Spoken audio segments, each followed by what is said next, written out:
Congress I Vypin നിയോജക മണ്ഡലം നേതൃയോഗം 15-ാം തീയതി ഞാറക്കൽ സഹകരണ ബാങ്ക് ഓഡിറ്റോറിയത്തിൽ വെച്ച് നടന്നു. DCC പ്രസിഡന്റ് മുഹമ്മദ് ഷിയാസ് യോഗം ഉദ്ഘാടനം ചെയ്തു. മുൻ MP KP Dhanapalan, Deepthi Mary Varghese, മുൻ Pallippuram block Congress president Soliraj, MJ Tommy, CR Sunil, Pallippuram block Congress president AG Sahadevan, Vypin block president MP Antony തുടങ്ങി നിരവധി പ്രമുഖർ ചടങ്ങിൽ പങ്കെടുത്തു.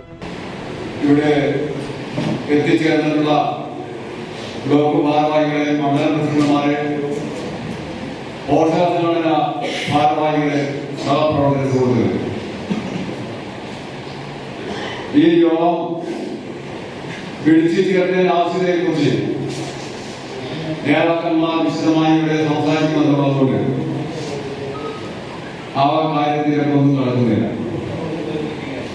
ഈ യോഗത്തിൽ അധ്യക്ഷത വഹിക്കുന്ന ശ്രീ KP ആന്റണിക്ക് ആദ്യമായി സ്വാഗതം ആശംസിക്കുന്നു. കൂടാതെ ഈ യോഗം ഉദ്ഘാടനം ചെയ്യാൻ വിളിച്ചതിനുള്ള പ്രിയങ്കരനായ DCC പ്രസിഡന്റ് ശ്രീ മുഹമ്മദ് ഷിയാസിന് വൈപ്പിൻ നിയോജക മണ്ഡലം കോൺഗ്രസ് കമ്മിറ്റിയുടെ പേരിൽ സ്വാഗതം ആശംസിക്കുന്നു. കൂടാതെ ഇവിടെ എത്തിച്ചേർന്ന MJ Tomy, KP Dhanapalan, GK Iqbal, Muhammad Santhosh, Tittu Antony, Haridas, Soliraj, MJ Tomy, മറ്റുള്ള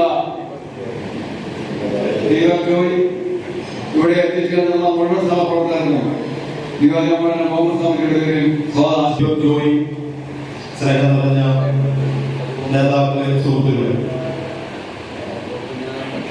നമ്മളൊരു വലിയൊരു പോരാട്ടത്തിന് ശേഷം നമ്മുടെ വൈപ്പിൻ നിയോജകമണ്ഡലത്തിലെ പ്രധാന നേതാക്കൾ ഒത്തുചേർന്നിരിക്കുകയാണ്. വളരെ മുൻപ് തന്നെ ഈ തെരഞ്ഞെടുപ്പിന്റെ ഒരുക്കങ്ങൾ നമ്മൾ നടത്തുകയും ഏതാണ്ട് വോട്ടർമാരെ ചേർക്കുന്നത് മുതൽ ഇങ്ങോട്ട് ഇതിന്റെ മുന്നൊരുക്കങ്ങൾ നമുക്കൊക്കെ സമയബന്ധിതമായി നടത്തുവാൻ നമ്മുടെ ഈ കാലയളവിനുള്ളിൽ നമ്മുടെ പ്രവർത്തനം മുൻകാലങ്ങളിൽ വ്യത്യസ്തമായി വളരെ KPCCയും DCCയും ആവിഷ്കരിച്ച തെരഞ്ഞെടുപ്പ് പരിപാടിയുടെ എല്ലാ കാര്യങ്ങളും സമയബന്ധിതമായി നമുക്കിവിടെ നടത്തുവാൻ കഴിഞ്ഞു എന്നുള്ളതാണ് നമ്മുടെ ഒരു വിശ്വാസം. തെരഞ്ഞെടുപ്പ് കഴിഞ്ഞ് സഹകരണ കമ്മിറ്റി നടന്നതിന് ശേഷമാണ് തെരഞ്ഞെടുപ്പിൻ്റെ അവലോകനം നമ്മൾ പോകുന്നത്. പക്ഷേ ഈ പ്രാവശ്യം KPCC നേതൃയോഗം കൂടിയ സമയം ഇതുപോലെ ഒരു രാഷ്ട്രീയ സാഹചര്യം UDF-നും കോൺഗ്രസിനും അനുകൂലമായ ഒരു രാഷ്ട്രീയ സാഹചര്യം കേരളത്തിൽ പൊതുവിലുള്ള രാഷ്ട്രീയം ചർച്ച ചെയ്ത ഒരു അനുകൂല അന്തരീക്ഷത്തിൽ പോലും പോളിംഗ് പറഞ്ഞത് നമ്മളെല്ലാവരെയും കൂടുതലുണ്ട്. ഓരോ തെരഞ്ഞെടുപ്പിന്റെയും രാഷ്ട്രീയ സാഹചര്യങ്ങൾ വ്യത്യസ്തമാണ്. ആ വ്യത്യസ്തമായ രാഷ്ട്രീയ സാഹചര്യങ്ങൾ അതിന്റെ അടിസ്ഥാനത്തിൽ ഈ തെരഞ്ഞെടുപ്പിൽ ഇതിനേക്കാൾ ഉയർന്ന പോളിംഗ് ഉണ്ടാകേണ്ടതായിരുന്നു. നാളിതുവരെ നമ്മൾ നടത്തിയ വലിയ സമരങ്ങളും പ്രക്ഷോഭങ്ങളും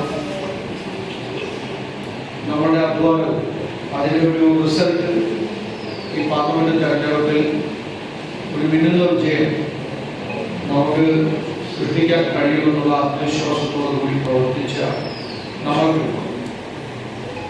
പോളിംഗ് ശതമാനത്തിലുണ്ടായ കുറവ് വളരെ ഗൗരവത്തോടുകൂടി കാണാൻ സാധിക്കും. 2019 പാർലമെന്റ് തെരഞ്ഞെടുപ്പിൽ എറണാകുളത്ത് ആകെ ഉണ്ടായിരുന്ന വോട്ടുകളായിരുന്നു 11 ലക്ഷം വോട്ടാണ്. അതിൽ പോളിംഗ് വോട്ട് 9,67,000 ചില്ലാനുണ്ട്. ഈ പ്രാവശ്യം എറണാകുളം പാർലമെന്റിലുള്ള വോട്ട് 13 ലക്ഷത്തിലധികം വോട്ടാണ്. 13 ലക്ഷത്തിലധികം. പോളിംഗ് 9,67,000 എന്നുള്ളത് മാറി 9,04,190. 78.67%. ഈ പാർലമെന്റ് നിയമനങ്ങളുടെ മാത്രമല്ല, കേരളത്തിൽ പൊതുവിൽ പോളിംഗ് ശതമാനം കുറഞ്ഞത് നമ്മൾ വളരെ ഗൗരവത്തോടുകൂടി എന്നുള്ളതാണ് ഈ തെരഞ്ഞെടുപ്പിന്റെ പ്രാഥമികമായിട്ടുള്ള നമ്മുടെ ഒരു വിലയിരുത്തൽ ഉണ്ടായിട്ടുള്ള ഒരു പോരായ്മ. അത് ഗൗരവമായി നമ്മൾ ചർച്ച ചെയ്യുകയും അത് ആരൊക്കെയാണ് ഓരോ ബൂത്തുകളിൽ നമുക്ക് പോളിംഗ് ശതമാനം കുറവുണ്ടായിട്ടുള്ളത്, ആ ബൂത്തുകളിൽ ആരൊക്കെയാണ് വോട്ട് ചെയ്യാത്തത്, അതിൽ നമ്മൾക്ക് ആരൊക്കെയാണ് വോട്ട് ചെയ്യാത്തത്, മറ്റു പാർട്ടികൾ വോട്ട് ചെയ്യാത്ത ആളുകളുടെ വിവരങ്ങൾ, ആ വിവരശേഖരണം കൂടി നടത്തി അതിനകത്ത് വോട്ട് ചെയ്യാത്ത ആളുകളുമായി നമ്മളൊരു കമ്മ്യൂണിക്കേഷൻ നടത്തി നാളുകളിൽ അത് ബൂത്തുകളിൽ അത്തരത്തിൽ തെരഞ്ഞെടുപ്പ് ഉണ്ടാകുമ്പോൾ വോട്ട് രേഖപ്പെടുത്താത്ത ഒരു അന്തരീക്ഷം ഉണ്ടാകരുത് എന്നുള്ളൊരു മുൻകരുതൽ നമ്മൾ കിട്ടുന്നതിന് വേണ്ടിയിട്ടാണ് നമ്മൾ ഇത്തരത്തിലൊരു മീറ്റിംഗ് കൂടുകയും അതിൻ്റെ തുടർ പ്രവർത്തനങ്ങളുമായി മുന്നോട്ട് പോകാൻ ആഗ്രഹിക്കുകയും ചെയ്യും.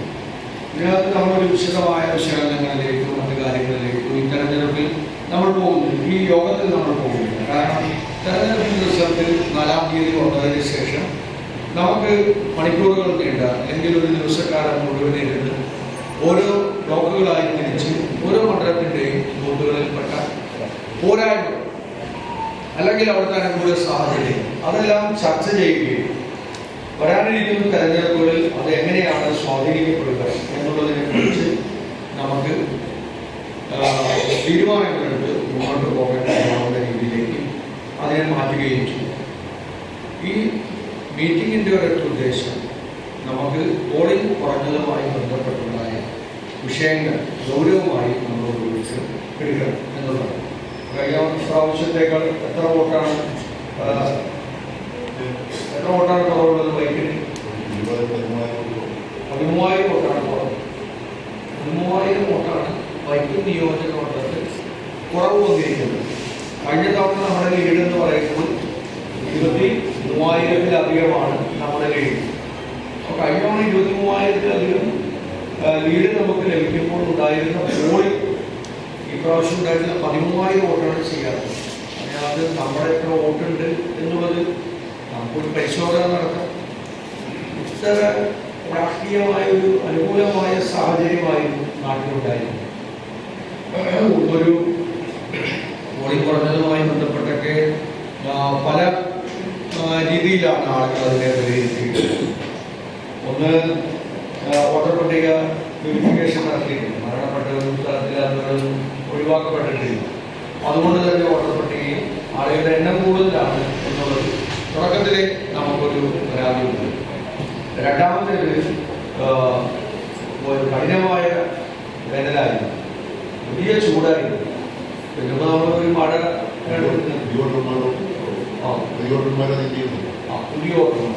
അപ്പോൾ കഠിനമായ വേനലുണ്ടായിരുന്നു. അപ്പോൾ പലരും വോട്ട് ചെയ്യാനായി വന്നില്ല എന്ന് പലരോടൊന്നും പറയുന്നുണ്ട്. വലിയ ചൂടും പോളിംഗിലെ കാലതാമസം, ഒരാൾ വോട്ട് ചെയ്ത് പോകുന്നതിനുണ്ടായ കാലതാമസം, അത് പോളിംഗിനെ വല്ലാതെ ബാധിച്ചു.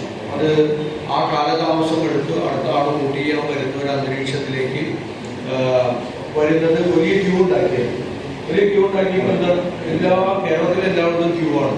അപ്പോൾ പോളിംഗ് വളരെ മന്ദഗതിയിലാണ്, വളരെ വലിയ ക്യൂ ആണ് ഓരോ ബൂത്തുകളും. അപ്പോൾ കുറേ പേര് വോട്ട് ചെയ്യാൻ വെയിലുകൊണ്ട് എന്തിനാണ് വോട്ട് ചെയ്യുന്നത്? പല ആളുകൾ അങ്ങനെ ചിന്തിച്ച് പിന്നെ വന്നവർ കുറേ പേര് തിരിച്ചു പോയി. പലരോടും മെഷീൻ സ്ലോ ആയി, കംപ്ലൈൻ്റ് ആയി, ഉദ്യോഗസ്ഥന്മാരുടെ പരിചയക്കുറവും ഒക്കെ വന്നതോടുകൂടി കുറെ പേര് വന്നവർ തിരിച്ചു പോയി. സംഘടനാ ചുമതലയുടെ general secretary Shri K C Venugopal അവസാനം പറഞ്ഞു നിർത്തിയത് വളരെ കൃത്യമായ ഒരു അവലോകനം നമുക്ക് ആവശ്യമുണ്ട് ഈ തെരഞ്ഞെടുപ്പിനെ സംബന്ധിച്ച്. കാരണം അത് ഈ തെരഞ്ഞെടുപ്പിന്റെ അവലോകനം എന്താണ് എന്നുള്ളത് മനസ്സിലാക്കാൻ വേണ്ടി മാത്രമല്ല, ഇപ്പൊ ഇവിടെ ഷിയാസ് സൂചിപ്പിച്ചതുപോലെ വരാൻ പോകുന്ന പ്രധാനപ്പെട്ട തെരഞ്ഞെടുപ്പ്, തദ്ദേശ തെരഞ്ഞെടുപ്പ്, അതിനുശേഷം വരാൻ പോകുന്ന അസംബ്ലി തെരഞ്ഞെടുപ്പ്, അതിലേത് രീതിയിലാണ് സംഘടനയെ സജ്ജമാക്കേണ്ടത്, സംഘടനയ്ക്ക് എന്തെല്ലാം തരത്തിലുള്ള ന്യൂനതകൾ സംഭവിച്ചിട്ടുണ്ട്, സംഘടനാ പ്രവർത്തനത്തിൽ നമുക്ക് ഏതെല്ലാം തരത്തിലുള്ള ന്യൂനതകൾ സംഭവിച്ചിട്ടുണ്ട്, അതെല്ലാം റെക്ടിഫൈ ചെയ്തുകൊണ്ട് അടുത്ത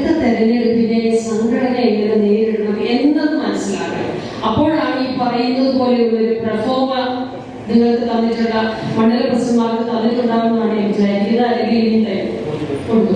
അപ്പൊ ആ പ്രഫോമ നമ്മളിപ്പോൾ ഉദ്ദേശിക്കുന്ന മണ്ഡലം പ്രസിഡന്റുമാരിൽ പലരും അതിന്റെ ഒരു അസസ്മെന്റ് ഉള്ള ആളുകളായിരിക്കും.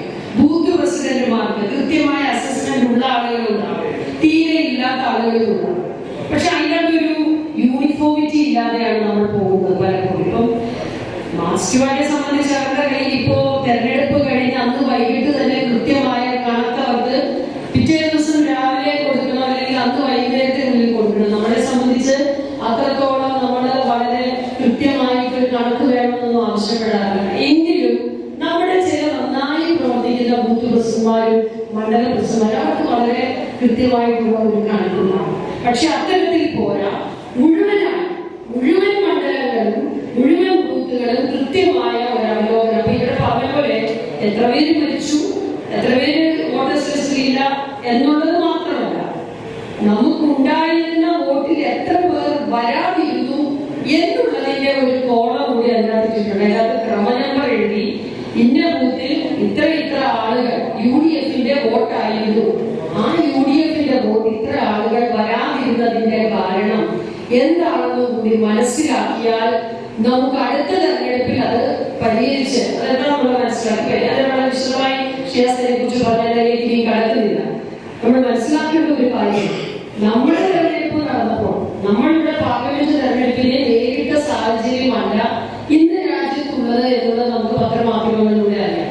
ഇന്നിപ്പോൾ വളരെ അനുകൂലമായി ഇന്ത്യ മുന്നണിക്ക് കാര്യങ്ങൾ കുറെ കൂടി മുമ്പോട്ട് പോയിരിക്കുന്നു, കുറെ കൂടി ആത്മവിശ്വാസം ഉണ്ടായിരിക്കുന്നു. ശ്രീ പ്രിയങ്ക ഗാന്ധി ഇന്നൊരു പ്രസ്താവന ഉണ്ടായിരുന്നു. ശ്രീ രാഹുൽ ഗാന്ധി മോദിയെയും അധികാരത്തിൽ വരിക പ്രധാനമന്ത്രിയാക്കുകയാണ് എന്ന് വളരെ ഉറപ്പിച്ചു പറയാൻ കഴിയുന്ന ഒരു സാഹചര്യം. ഓരോ സംസ്ഥാനം എടുത്തു നോക്കുമ്പോഴും ഞാൻ അതിന്റെ രാഷ്ട്രീയത്തിലേക്ക് വിശദമായിട്ട് കടന്നില്ല. പക്ഷേ BJP ഒന്ന് തിരണ്ടിയിരിക്കുന്നു, ഒന്ന് ഭയന്നിരിക്കുന്നു. ഇനിയും ഇവർ 400 സീറ്റ് എന്ന് പറഞ്ഞതിലേക്ക് ഒരിക്കലും എത്താൻ കഴിയില്ല എന്നുള്ളത് അവർക്ക് മനസ്സിലായിരിക്കുന്നു. മറ്റുള്ള ഇപ്പൊ ജാമ്യം ഇന്നിപ്പോ ഒരു ഏറ്റവും പ്രധാനപ്പെട്ട ഒരു ജേർണലിസ്റ്റിനെ അറസ്റ്റ് പാടില്ല എന്ന് പറഞ്ഞ് സുപ്രീം കോടതിയുടെ ഓർഡർ വന്നിരിക്കുകയാണ്. അങ്ങനെ BJPക്ക് വലിയ തിരിച്ചടി വന്നിരിക്കുന്ന ഒരു സാഹചര്യമുണ്ട്. അപ്പം നമുക്ക് കേരളത്തെ സംബന്ധിച്ച് നമ്മളുടെ തെരഞ്ഞെടുപ്പ് നടന്ന സാഹചര്യത്തിൽ ഏറ്റവും അനുകൂലമായ ഈ അടുത്ത കാലത്തൊന്നും ഇല്ലാത്ത പോലെയുള്ള ആന്റി ഇൻകംബൻസി സംസ്ഥാന തലത്തിലും രാജ്യത്തും ഉണ്ടായിരുന്നു. അത് നമുക്ക് ശരിക്കും കേരളത്തിലാണ് ഏറ്റവും അധികം അനുകൂലമായി വരേണ്ടിയിരുന്നത്. പക്ഷെ അത് എത്രത്തോളം വന്നു എന്നുള്ളത് 4-ാം തീയതി കഴിയുമ്പോൾ നമ്മുടെ റിസൾട്ട് വരുമ്പോഴേ അറിയാൻ കഴിയുള്ളൂ. ഈ കേരളത്തിലുണ്ടായ ആന്റി ഇൻകംബൻസി എന്ന് പറയുന്നത് നമുക്കറിയാം, ഈ ഗവൺമെന്റിനെതിരെയുള്ള മുഖ്യമന്ത്രി പിണറായി വിജയനെതിരെയുള്ള വലിയ ജനവികാരം വളരെ ശക്തമായി നിയമസഭയ്ക്കകത്തും പുറത്തും ഒക്കെ പ്രതിപക്ഷ നേതാവിനും അതുപോലെ തന്നെ നമ്മുടെ MLA-മാർക്കും ഒക്കെ തുറന്നു കാണിക്കാൻ കഴിഞ്ഞിട്ടുണ്ട്. നമ്മുടെ സമരങ്ങൾ, നമ്മുടെ സംഘടന നടത്തിയ KPCC-യും DCC-യും ഒക്കെ നടത്തിയ നിരവധി സമരങ്ങളുണ്ട്. ആ സമരങ്ങളിലൂടെ ഒക്കെ നമ്മൾ ഈ സർക്കാരിനെതിരെയുള്ള ഒരു ജനവിരുദ്ധ വികാരം പുറത്തു കാണിക്കാൻ നമുക്കൊരു പരിധി വരെ കഴിഞ്ഞിട്ടുണ്ട്. പക്ഷെ ഈ തെരഞ്ഞെടുപ്പ് എനിക്ക് തോന്നിയ ഒരു അഭിപ്രായം പറയുന്നത് വളരെ നിസ്സംഗരായിരുന്നു. പലപ്പോഴും നന്നായി ശക്തമായി പ്രവർത്തിച്ചുകൊണ്ട് നന്നായി നമ്മുടെ ഈ വളരെ ശക്തമായ ചൂടിനെയും അതിജീവിച്ചുകൊണ്ട് പ്രവർത്തിച്ച പ്രായമുള്ളവരും ചെറുപ്പക്കാരും സ്ത്രീകളും ഒക്കെ ഉണ്ട്. പക്ഷെ എന്നാലും എറണാകുളത്ത് നമുക്കൊരു തോന്നലുണ്ടായിരുന്നു, നമ്മളെന്തായാലും വിജയിക്കും, നമുക്ക് വലിയ ഭൂരിപക്ഷം കിട്ടും എന്നൊക്കെ ഒരു തോന്നൽ വന്നിട്ടുണ്ടോ എന്നുള്ള ഒരു സംശയം എനിക്ക് മാത്രമല്ല പലർക്കും ഉണ്ടായിട്ടുണ്ടാവും. അത്തരത്തിൽ നമ്മൾ അല്പമെങ്കിലും നിസ്സംഗരായിട്ടുണ്ടെങ്കിൽ അത് നമ്മുടെ ഭൂരിപക്ഷത്തെ ബാധിക്കാൻ സാധ്യതയുണ്ട്. അപ്പോ നമ്മളെ സംബന്ധിച്ച് ഇനി വരാൻ പോകുന്ന തെരഞ്ഞെടുപ്പ് ഏറ്റവും ശക്തമായി എങ്ങനെ മുമ്പോട്ട് കൊണ്ടുപോകാം എന്നുള്ള ഒരു അവലോകനം നടത്തുന്ന ഈ പ്രോസസ്സിൽ ഇവിടെ വന്നിരിക്കുന്ന മണ്ഡല പ്രസിഡന്റുമാരും ബൂത്ത് പ്രസിഡന്റുമാരും ഒക്കെ ഏറ്റവും ശക്തമായി ഇടപെട്ട് അതിന്റെ ഒരു DCC-ക്ക് അത് പെർഫോമർ തിരിച്ചു കൊടുക്കേണ്ട സമയം 22-ാം തീയതി മുമ്പായിട്ട് KPCC-ക്ക് കൊടുക്കണം. അപ്പൊ അതിനകത്ത് എല്ലാവരും ഏറ്റവും ശക്തമായി പ്രവർത്തിക്കണം എന്ന് മാത്രമാണ് ഈ അവസരത്തിൽ എനിക്ക് പറയാനുള്ളത്. നന്നായി പ്രവർത്തിച്ച ഈ തെരഞ്ഞെടുപ്പിൽ പ്രവർത്തിച്ച മുഴുവൻ ആളുകൾക്കും കേരള പ്രദേശ് കോൺഗ്രസ് കമ്മിറ്റിയുടെ അഭിവാദ്യങ്ങൾ പറഞ്ഞുകൊണ്ട് നിർത്തുന്നു. തെരഞ്ഞെടുപ്പിന് മുമ്പ് പ്രാഥമികമായി ആ തെരഞ്ഞെടുപ്പിനെ നേരിടാൻ സംഘടനാ പ്രവർത്തനത്തെ സജ്ജീകരിക്കാൻ എറണാകുളം DCCയുടെ നേതൃത്വത്തിൽ ആവശ്യമായ തെരഞ്ഞെടുപ്പ് പ്രവർത്തനങ്ങൾക്ക് നിയന്ത്രിക്കാൻ കഴിയുന്ന രീതിയിൽ നല്ല ഒരു തെരഞ്ഞെടുപ്പ് കമ്മിറ്റി ഇവിടെ ഞാൻ എറണാകുളത്ത് മുഴുവൻ സ്ഥലത്തേയും പറഞ്ഞു. എറണാകുളം പാർലമെന്റ് തീരുമാനമുണ്ട്. അത്രയും എനിക്ക് ചാലക്കുടി കാണാൻ കഴിഞ്ഞില്ല, ഡൽഹിയിൽ കാണാൻ കഴിഞ്ഞില്ല. എറണാകുളം പാർലമെന്റിൽ കുറെ കൂടി നമ്മുടെ പ്രവർത്തനങ്ങളെ നമ്മൾ നിർദ്ദേശിച്ചതുപോലെയെല്ലാം പ്രവർത്തിക്കാൻ ഒരു പരിധിവരെ കഴിയും. ഞാൻ ഈ പര്യടന പരിപാടിയുമായി 7 മണിക്ക് തുടങ്ങി 6 മണിക്ക് ഒപ്പം ഞാനോട് കൃത്യമായി എത്താം. പക്ഷെ 7 മണിക്ക് അവിടെ ചെല്ലുമ്പോൾ അവിടെ കാണേണ്ട പലരെയും നമ്മൾ കാണുന്നുണ്ട്. സ്ഥാനാർത്ഥി കൃത്യമായി 7-9 മണിക്ക് വന്ന് ജയിപ്പിക്കുക. തൊട്ടടുത്ത ബ്ലോക്ക് സെക്രട്ടറിമാർ പോലും നമ്മുടെ പല സ്ഥലങ്ങളിൽ കണ്ടില്ല എന്നുള്ളത് ഒരു അനുഭവം ഞാൻ പറയാം. ഈ ചാനൽ ഷെയർ ചെയ്യുക, സബ്സ്ക്രൈബ് ചെയ്യാൻ മറക്കരുത്.